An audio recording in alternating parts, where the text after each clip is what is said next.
sharing Emma's special day. There's only one person we should really thank, and that's Fern. Because Fern arranged the entire trip. The entire trip, she needs to take credit for everything. Wrote in the Bible too, Ezer Kenegdo, Ezer Kenegdo. You know what it is? Ezer Kenegdo. Emma will translate it to you later. And then take a woman, she had 12 kids. Before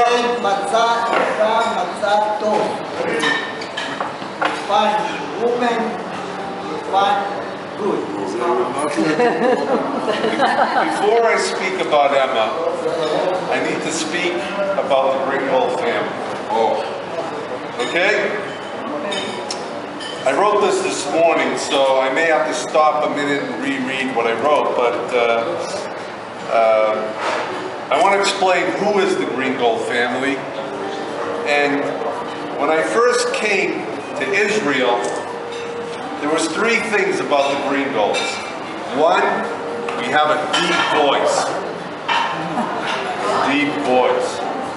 Two, we have very small feet. That's not a good sign. And three, we always carry our handkerchief in our pocket. This is who the Gringolds were. When I went to Poland with the Greengold family, I learned three things. One, Gringolds are hard-working people. No, one is Mishpacha, family, is most important with the Greengolds. Most important. Two, they are hard-working people.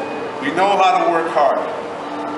Three, we always know how to help our family and our friends. And strangers. I'm going to tell you something about my father. My father was the best guy. The best. There was nobody better than my father. He was the youngest of 7 children. He was the only one to survive the Holocaust. He was in 5 labor camps. 5. And in the end, he was in Auschwitz. And all that was okay. Because the most important thing about my father was his sense of humor. He was a funny man. And the other thing about my father was he had wisdom. He would say something and it really meant something when he said something to me. And that really is who my father was. He loved his family 100%. His wife Malka, his daughter Tzipora, and his son Abe. And he was always there to help his friends. He would do it quietly. He didn't make a big deal about it. He would tell me later. He would always help somebody. The only thing my father understood was hard work. That's it, hard work. I used to laugh at my father. I said, "You're like a slave in Egypt. You work so hard." He used to tell me in Yiddish, "Ich arbeite bitter und schwer." I work hard and it's bitter. And he used to tell me the story. He says, a Greengold is like a good horse. They always give away the bad horses, but they always keep that good horse. And no matter where you work in a coffee shop, you work in a hospital, you work somewhere, everybody wants that good horse. Because a Greengold is a good horse. My father, he used to like to tell jokes. He used to like to tell stories. He loved to cook. He loved to sing. My father would sing songs. My father had this incredible wisdom. And he enjoyed sports. When he came to America, he loved American sports. He wanted to be an American. He just loved it. When I came to Israel this time, this trip, I saw these things that my father had in the Greengold family. We have many great qualities. We're not just hardworking. We just don't love our family. We just don't help others. There are other great qualities. Number one, Shmulek. Shmulek is the philosopher of this family. Number two, Tzvika. Tzvika is the leader of this family. He's the bridge also to all the family members and to me in America. Yarif, who is not here today, is Tzvika's brother, Shmulek's brother. In my opinion, he's the best athlete in the family. Chana is no question. Chana is the best cook. There is no question. Mickey, no question, is the best singer in the family. Rivka, I don't know Rivka that well, but what I did hear about her is she reads a lot of books, and she must be the smartest one in the family. My sister Faye is a nurse. I don't know how you say nurse in Hebrew. My Shvesta, but she's a nurse. And she used to drive me crazy all the time. She talks about work. She talks about the people that she cares for. She tells me all these stories. I realize something now. These patients that she takes care of, they're her family. She treats them like her family. I now understand after all these years, that's what it was. And now, I'm not going to say a word about it.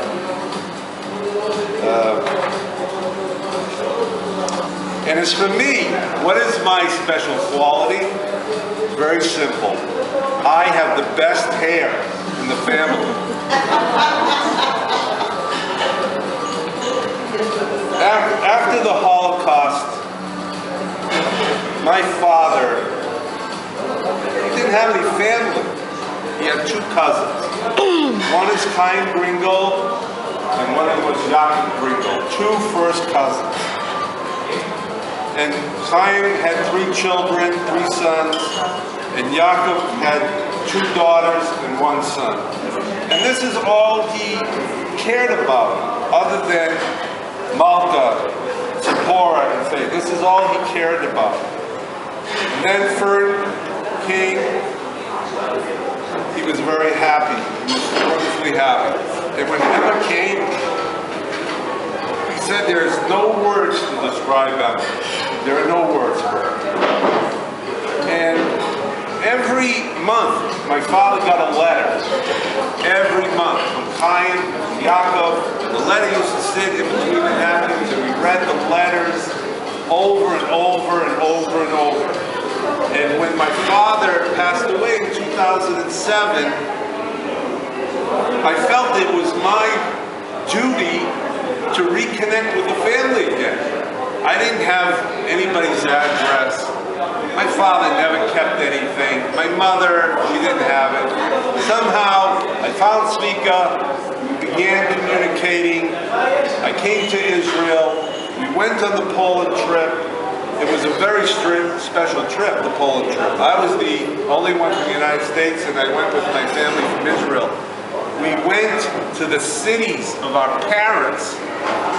It wasn't just to Auschwitz where my father was. It wasn't just to Plastow. It wasn't just to Glinka. We went to the cities where our parents lived. It was special. And when I came back from Poland, I told Fern, I said, Fern, there's only one thing we have to do. Is when Emma has bar mitzvah, we have to do it in Israel. That's it.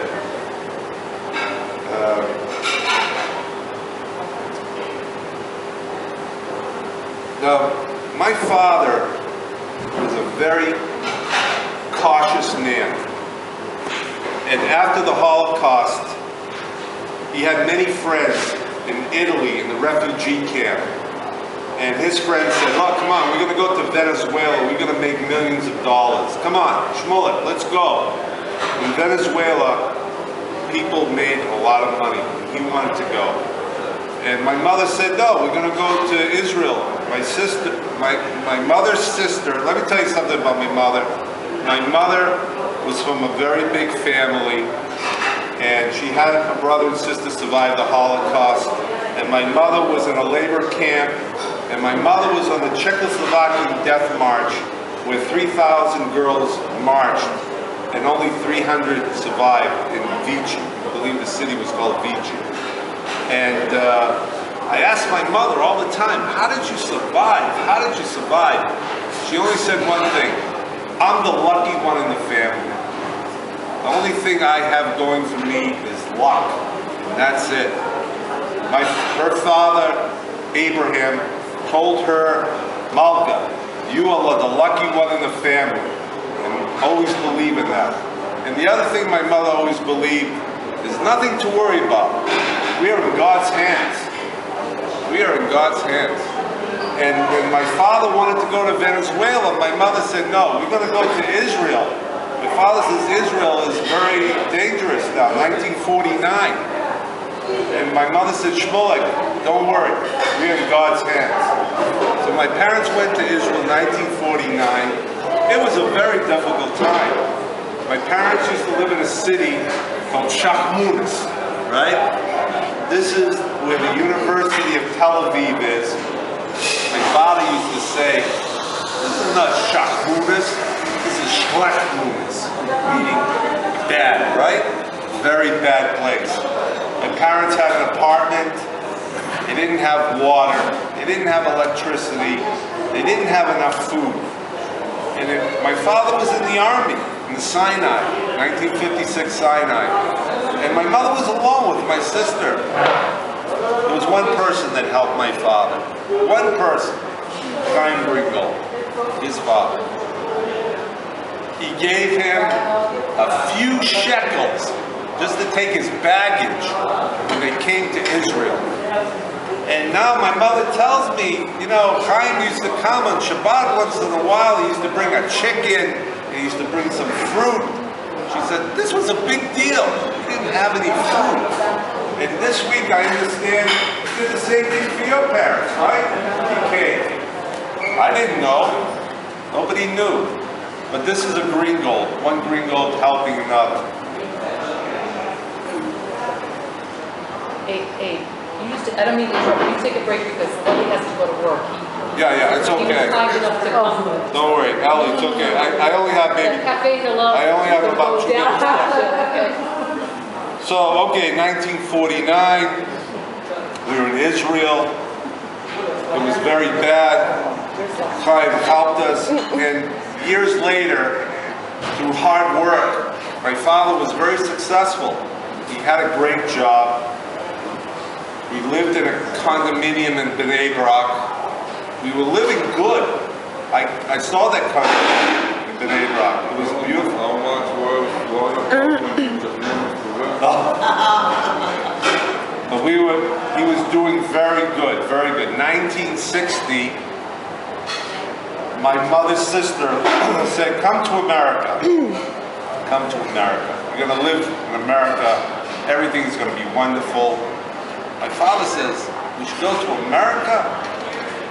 Why should we go to America? We have it so good here now in Israel. We're living good. I have a good job. We're living really good. My mother says, Shmulek, don't worry. We are in God's hands. We went to America. How old were you? 2 years old. My sister was 9. And let me tell you something. My father and my mother went through a very bad time in the United States in the beginning. It was very bad. Maybe not as bad as in Israel, but they expected a very good life right away, and things were very bad. And again, you know, they say it was 7 good years and 7 bad years. Well, my parents had to go through another 7 bad years before they were doing very well again. And believe me, my parents did very well in the United States. Hard work. Hard work. So we didn't know we had a millionaire family. No. Both my parents were working. It was a very hard work, very hard work. And again, you know, it was a critical time. And again, my mother, many things that my parents did later in years. My dad was always very cautious. Should we do this? Should we do this? And my mother said always, don't worry. We are in God's hands. Okay. So, I want to talk about my cousin. No, I want to speak about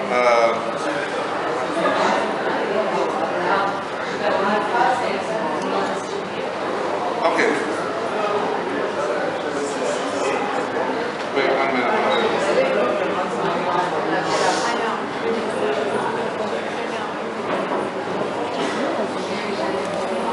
Okay, so again, after my father passed away, I started to speak with Svika. We call each other, emails. We do a monthly Skype. I speak with him monthly. I speak with Shmulik monthly. I speak with Yarif monthly. And this is how we began the closeness of the family again. The trip to Poland was very important.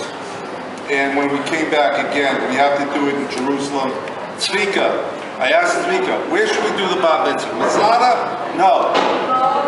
Only in Jerusalem, he told me. And I said, okay, we'll do it. Fern did everything. And now, I just want to take 2 minutes, 1 minute, I want to talk about my cousin Zvika. Zvika is a national hero. He received the Medal of Valor, the Ut Havara, I don't know if I said Ut Havara, for his actions in the Golan Heights in the Yom Kippur War.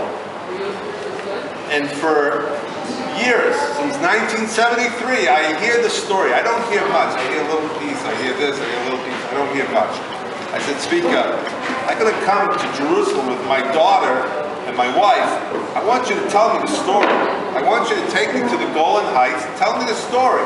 I don't want the short story. I want the long story. I want the whole story. Don't cheat me. I'm going to pay 5 shekels more. I want the whole story. Okay? So he takes me to the Golan Heights, right? And he tells me the whole story. And he shows me, he has a DVD, it's a documentary DVD. And there's something I don't understand. I really don't understand. One simple question. Why did he go to the Golan Heights when he was supposed to go to Ashkelon?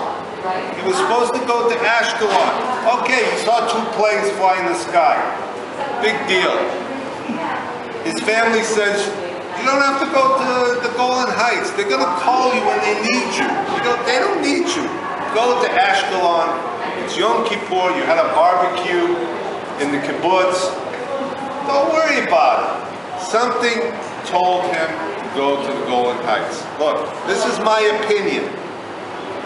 You know, God needed Abraham. He chose Abraham. God chose Noah. God chose Moses. Maybe this time God chose Zvika to go to the Golan Heights. Maybe. Maybe he gave him a little push, not to Ashkelon, but to the Golan Heights. And when he went to the Golan Heights, I just want to explain briefly, as I understand it, in the Golan Heights, the Syrian army was coming in, and 1/2 of the Syrian army was coming in through the Valley of Tears. 2 battalions, approximately 600 tanks, with support, with infrared, with the highest technology. They came in through the Valley of Tears, and the other half of the military, another 600 tanks, with the same support, they came down the Tap Line Road. Zvika was there in the Tap Line Road. And more or less, 1 tank, 2 tanks, 3 tanks, he's there by himself. Is 1 Greengold enough for this? 1 Greengold and 1 tank? But Zvika knows that if he doesn't do his best as a Greengold, his best, that his family are in trouble, and the whole state of Israel behind him is in trouble. He has to do his best. And Tzvika did his best. But why did he do his best? Because he's a Greengold? Okay. He didn't have to worry, because this was Yom Kippur, and we have a Greengold in the Golan Heights. You don't have to worry, because he's in God's hands. That's it. He's in God's hands. There's no problem. Okay. With that... You know what my father told me? That God's finger looking after me. Up till today, well, I hope it will continue. It's true. Last thing, I want to talk about Emma. Emma's a Greengold. Emma is all about her family. She's all about hard work.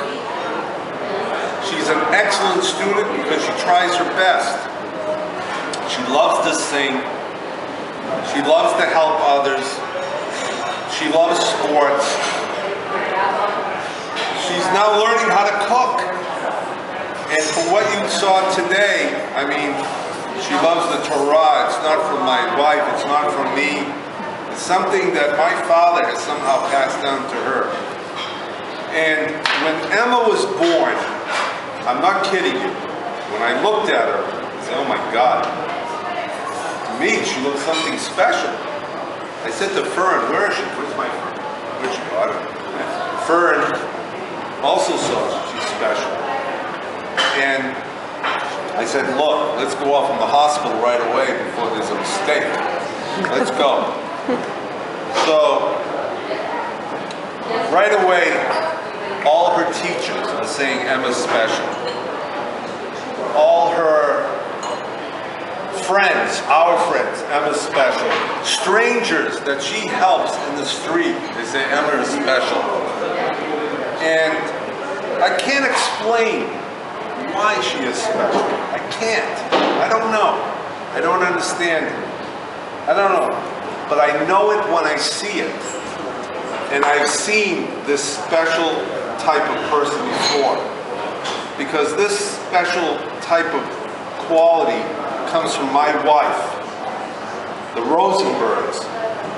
This family has this special quality. And when I met my wife the first time, I saw that she was a special person. And the only thing I can say is that Emma has this special quality. And she is a Greengold, so she's really a special person. But the only thing I wish her is that she's healthy and that she's happy. Amen. And that's all.